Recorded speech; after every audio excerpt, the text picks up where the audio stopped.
The Private Label Pod, with your host Paul Mooney, brought to you by Private Label People. You just listen and leave the rest up to us. Hello, welcome to episode 5 of the Private Label Pod. I'm Paul Mooney. The 4 a.m. chill settles into your bones.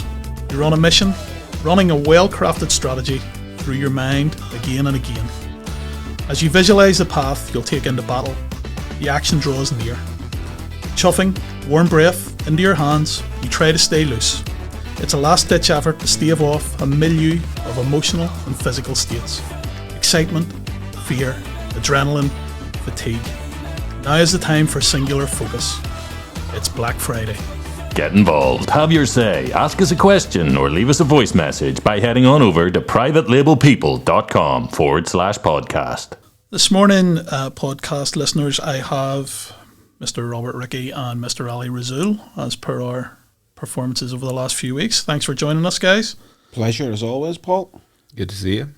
We've just started with a fantastic intro into Black Friday there. The usual Black Friday shenanigans are upon us. Shootouts at Toys R Us and that sort of thing. People being trampled to death.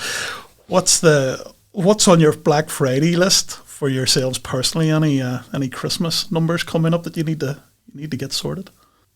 He's pausing there, Paul. I think he's seriously thinking about that, Mr. Razul, or as he's well known in the transcription world of the podcast, Ali Rizzle, which I thought that's my particular highlight of the month.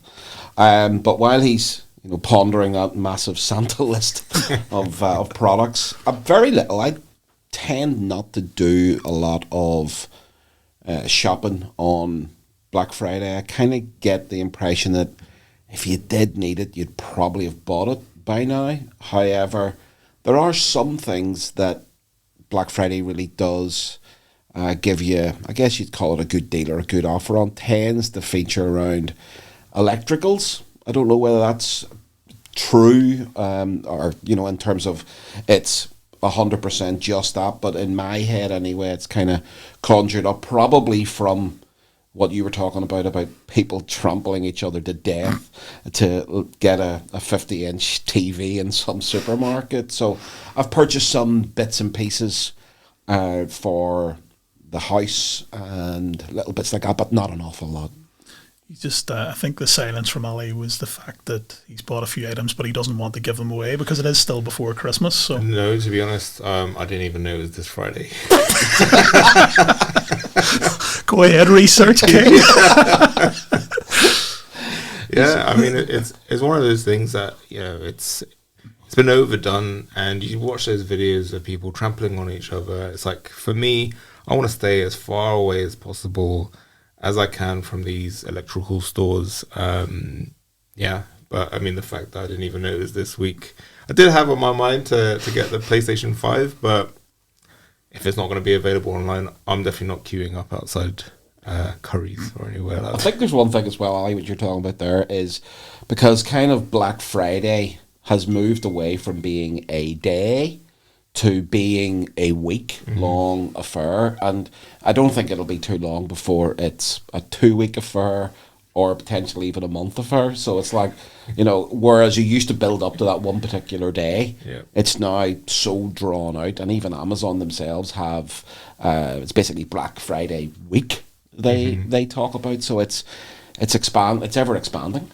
Yeah, because you've got Black Friday, then you've got Cyber Monday, I'm assuming is next Monday. It's been forgotten about. What happened to Cyber Monday? It's kind of like now it's not talked about. If you said something to people like Black Friday, they would immediately know what you're talking about. But if you then said the follow-up words of Cyber Monday, I think they'd kind of look at you and go, well, what do you mean? It's the forgotten child of the holiday buying extravaganza.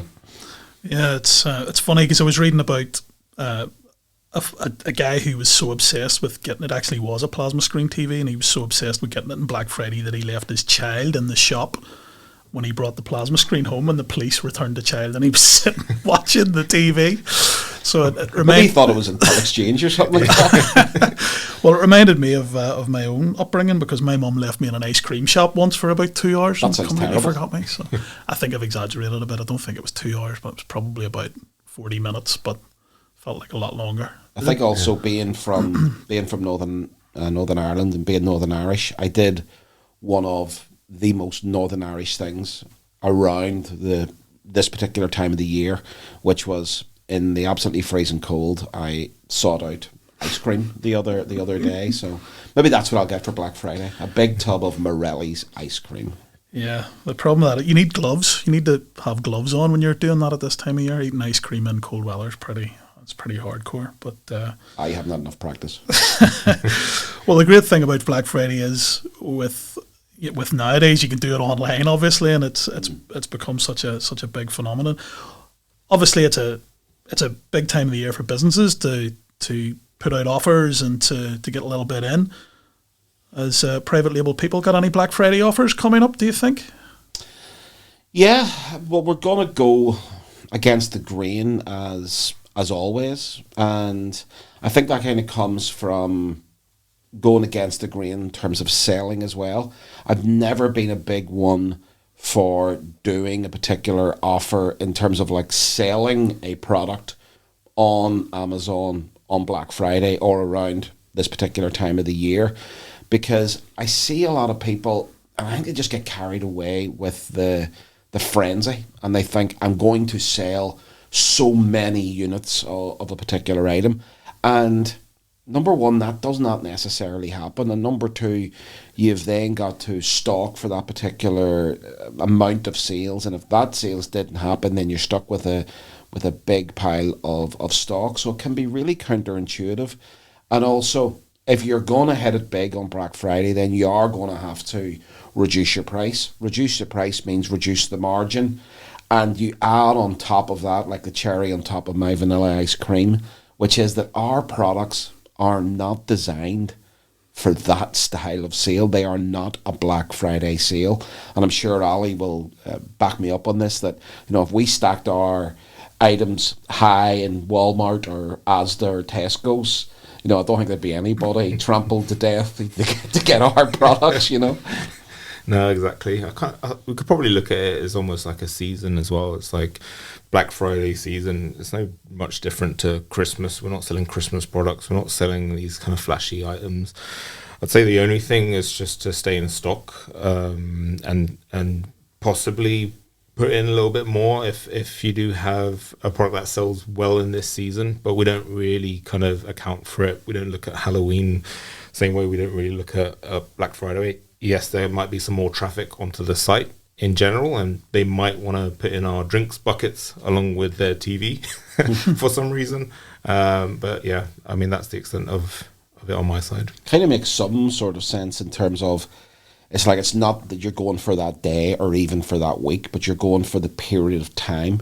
And although our items are not Christmassy or they're not necessarily bigger sellers at that particular time, the traffic on the site is bigger, and therefore by action of default you're kind of getting a little bit more traction to your products then, and also people are in the mood for buying. They're even more so. We always talk about consumers going to Amazon to buy, and the majority of times that's very true. But I think at this particular period of time and on that particular day or week, it becomes even more true that people go there to purchase things and avoid getting trampled to death. Mm-hmm. You talk about your products not being that exciting if they're in a supermarket. Have you start with you, Ali? Have you a favourite Amazon product ever? Have you one that comes to mind? Say my first child. You bought your child on Amazon? Oh yeah. I get all my sold it children actually. Yeah, I think we were talking about it on one of the previous episodes. It was the tricep rope, that cable attachment. Yeah. I'd say that's still my favorite, just because it's been selling from day one, and the amount of work and the amount of fear as well associated with bringing that first product in and proving that concept to myself. A lot of care and attention, probably more so than needed on any product. and I'm sure a lot of people listening in can resonate with that as well. So yeah, I'd say that is probably my favorite one. Listeners won't know this, but you're obviously using that product because you've been going to the gym, big man. You're looking pretty Oh, svelte. thank you. Thank you. Speaking of people that have been going to the gym, Robert, favorite Amazon product of all time? Is there two Robertson? Yeah, my favourite. That's a really good question, actually. The one that springs to mind, and maybe it's not the favourite per se, but it's the one that immediately conjured up an image in my head, was a set of 6 stripy storage boxes. And I think it was because it was probably one of the first times that I went a little bit off-piste, if you want to call it that, in terms of where I was researching. So, like, what category I was researching in. Because obviously from a background of electrical accessories was where I kind of started off from. So the category and the product, and so I guess you call it the product range, was fairly tight and structured. And then seeing something come off of that, and something so, illustrious and weird as a set of 6 stripy pink storage boxes was cool. Whenever they also came in, they were absolutely massive because they were completely all unfolded. It was almost like I was selling them to IKEA or something like that. So they were quite visually impressive in terms of the size and the shape, and yeah, did really well for a number of years, and then sort of fell away into the distance. But I did pretty well on them. I was quite happy. Did you say that they were stripy pink? Yeah, stripy pink. Interesting. Stood out from the crowd. Your boxer shorts. Stripy pink ones. You must... That's a merch idea, surely now. Yeah. Black Friday offer, second-hand ones. You must know, Ollie, that you're researching products so often. Obviously, before you were researching them for yourself and getting a little bit excited about finding something. Do you still get the same excitement now whenever you find a product, knowing that you're going to actually be presenting it to the private label people members? Yeah, I'd say even more so, because I mean, just before you disturbed my my little research strand that I was on, I was finding product after product. I think we mentioned this before. Is the reason why I don't get bored of it or anything like that is that there's so many different things out there. If we think about how vast the catalog is. Tons of different categories, tons of different things that who knew this was a thing, and I love just coming across these products, and then having the numbers work. It's like scoring a goal, because the amount of products that we go through, they don't make it past a certain point. You can spend a lot of time taking it through the process, and then all of a sudden the sample comes in or the shipping quote comes in, and what seemed to be a really good direction just comes to a complete halt or a pause for now. It can be a little bit disheartening for a lot of people, but when you do make that one product work, it's just like, yes, this was worth all of those times where all of those other products didn't work. Yeah, you're presenting something exciting to other people. It's I'm sure it's very much appreciated. I think it becomes a wee bit of almost like a team game then, whereas whenever you're just doing it for yourself, it's kind of, maybe insular is the wrong word, but it's lonely, and you're only ever going to be the one that sees the fruits of that labour and the success of the product for how long that product sells, whether it's 5 years, 10 years, 20 plus years in some of my items.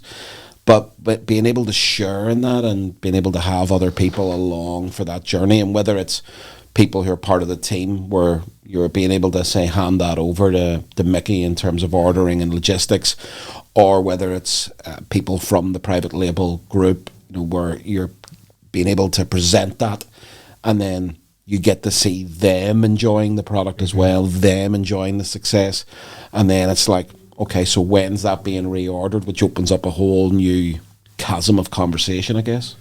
Yeah. Well, we've spoken about the excitement of finding products, and we'll talk about something that people maybe get a little bit less excited on, though, Robert, you wouldn't think that, but reporting. How important do you think reporting is? Probably more important than a Black Friday sale. But it's one of those ones, like talking to Ali about reordering. Reporting is one of the key parts of the business. And yes, sure, a lot of people may find it boring, but what comes out of it is not boring. Staying in stock, getting expansion, seeing where you do need to expand, seeing your growth, and also then identifying where to grow, when to grow, starts to then create plans of action or like attack plans and things like that. So whenever we've been able to make reporting easy for people, that's been a joy of mine. If a joy of Ali's was being able to do a lot of research for people and be able to present products, mine has certainly been in the realm of reporting and making it easy, because I do understand people maybe have a little bit of phobia around spreadsheets, formulas, things like that, whereas I really don't. I love that part because I'm pretty boring. But also then being able to present them with this, and it's like, you just do this one little piece, we'll do the rest, then we'll be able to present it. That's where I get a lot of joy out of it. But to answer your question, Paul, it's vital, and I can't put a big enough capital V on that word vital. Well, you're not boring. I think we can all say that. But Ali, reporting, was that a strength that you had, or was that something you definitely needed to learn from the likes of Robert on? Yeah, 100%. I mean, I probably built my first spreadsheet a couple of months before even knowing about private label. So, I mean, I was well into my late teens before I even got near a spreadsheet. So yeah, it was definitely a struggle for me.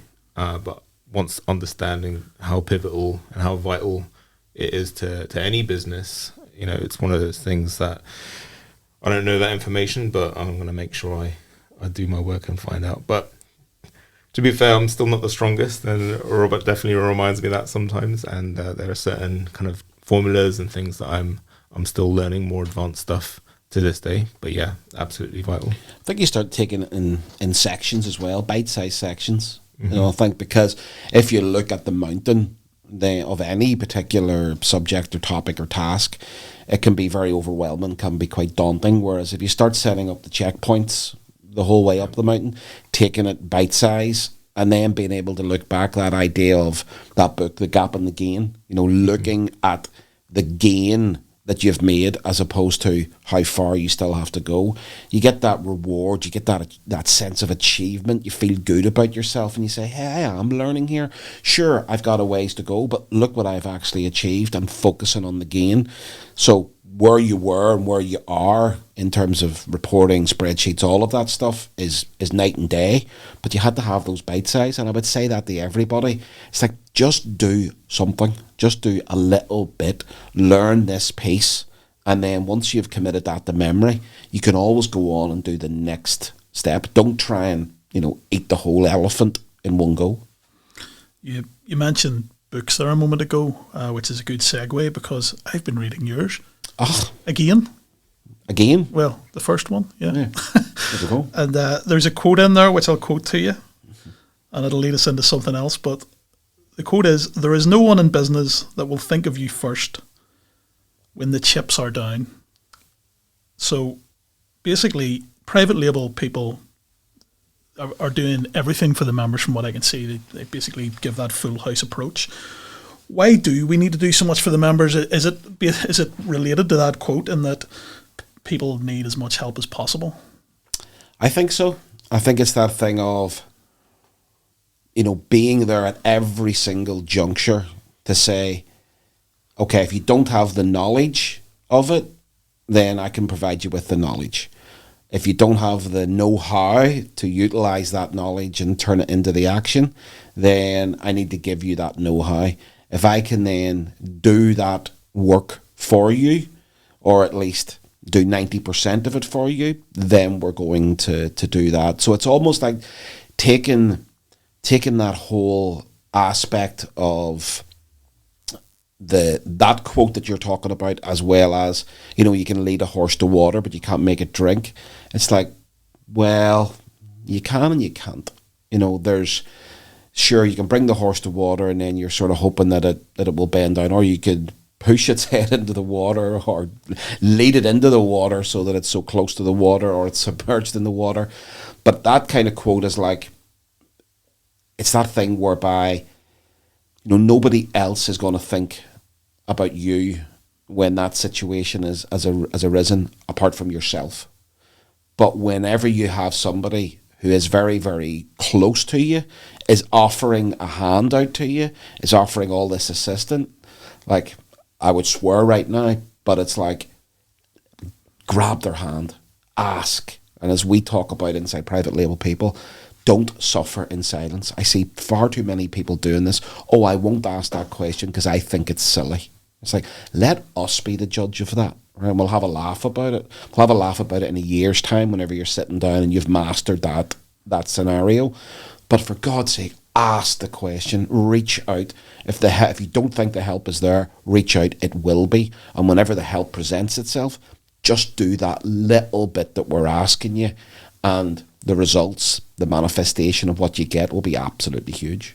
I should say that your book is now available on the Black Friday sale at $5.99. Yeah, and stacked high. Please trample yourselves to death as you go in. Signed copy $4.99. Yeah, it's beside Ali's product as well. It's devalued. Yeah. Ali, you do a lot to help the members also, including your famous all sourcing calls. What comes up on an all sourcing call? Is it as it says on the tin? Is it where you just run through a call with people and go through sourcing products? Yeah, exactly. So it's a very chill call. I really love those calls because it's a good opportunity to speak to folks one on one. We could talk about research and the products that they've presented, because it's generally done on a form that has the product and some notes from whoever's submitting that form. So yeah, I mean, it's a great call. I had one, I think, just yesterday, or maybe it was the day before, and we were looking at a product, and again, like I was saying, it's just the amount of different types of products that come our way. It's really cool. This was one that never came to my attention. Never really looked at this before, but I mean, it had a great price point. It was a commercial sort of product, and the market looks great. So yeah, it was just a conversation about that. What kind of bonuses would go well with that? What other countries could it potentially work at? Looking at MOQs and potential order quantities, basically everything that we need in order to source this product and take it through the system. So it's a, as I said, really chill call. Well, again, people can't see your face when you're talking about that, but I can actually see how excited you're getting about these things, which is fantastic for the members. That's a great advantage for them to have somebody like yourself that gets so excited about that. Robert, I see this thing. We're going back to reporting. Opus, but it sounds like a religious cult. Please tell me it is, and how can you join? Well, I'll send you a Black Friday offer link. It's $4.99 on offer, so you can either have that or the book, Paul. Opus, well, weirdly, it is indeed a cult. There's no doubt about it, because what it gives you is something like that, but actually it does deliver this time. Whereas more cults generally don't deliver, this does, and we kind of nicknamed it the symphony, because if you think of a symphony where all of these different musical instruments are kind of coming together, on their own they sound okay.